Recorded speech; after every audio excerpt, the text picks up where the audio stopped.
Do you have like a white whale that you're this is a person you really want to go after, and you haven't been able to get them yet? Yeah, I have a couple, but it's funny. Most of the people that I want to come on the pod are like averse to press in general. That's just not their vibe. Anna Wintour, she's free now. I would love to talk to Anna Wintour, actually. Here's the other thing. It's like, this is the point that I couldn't remember before. In terms of like me, I think sometimes people like muzzle their voices when they make it to a certain place in the industry because they're like, oh, I'm in the room now. I can't say any things that I would have said before, which is like fair, but like also not good. I think like there's certain truths that I still just kind of like hold that probably won't change. Like as far as like my thoughts on my own show, I'm like Vogue sucks, American Vogue sucks. It's always been that. It hasn't always been that way.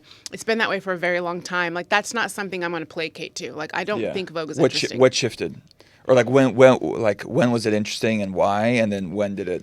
This could be generational, but I think this is objective. I would say that the really good sweet spot would have been for Anna to step down would have been around 2010.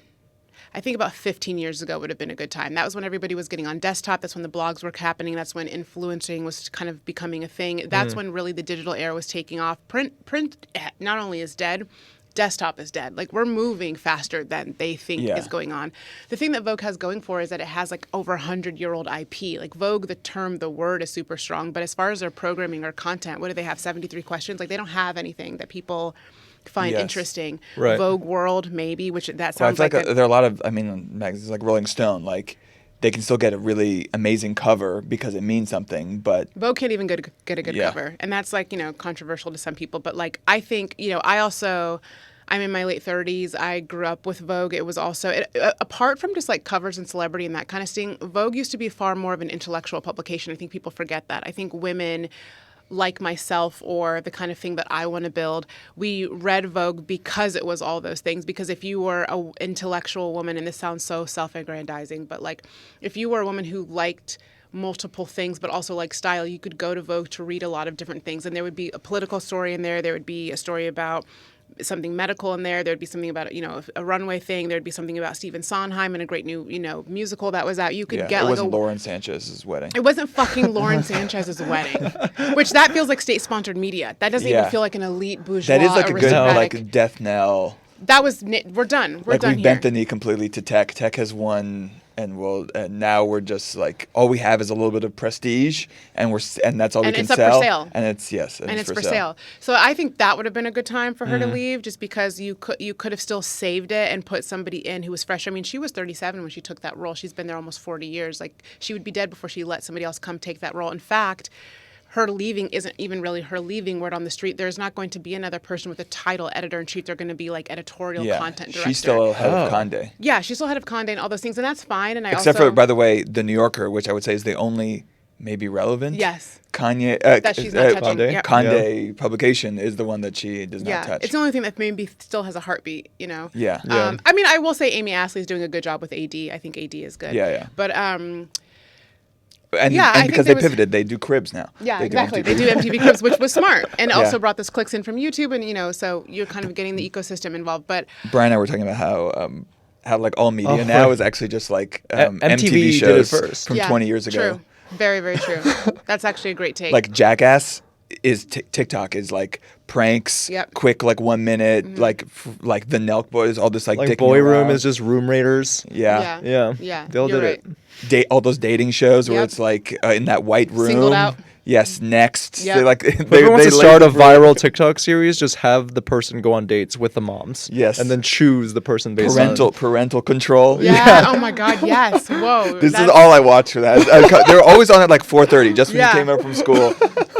Or just like all night. All night. Right. Playing all night in syndication. I think certain, like I said, opinions I'll just like always maintain because I just think they're true until they're not true anymore. But I think Vogue's day in the sun passed like a while ago. But you think so she still has influence? Does the Met Gala have influence, or is it, again, these are all just like 20th century things that we're running on the fumes of those? I don't know. Like, what is the Met Gala? I don't even know what that means or what it just feels like a celebrity Olympic contest. Like, I don't really know.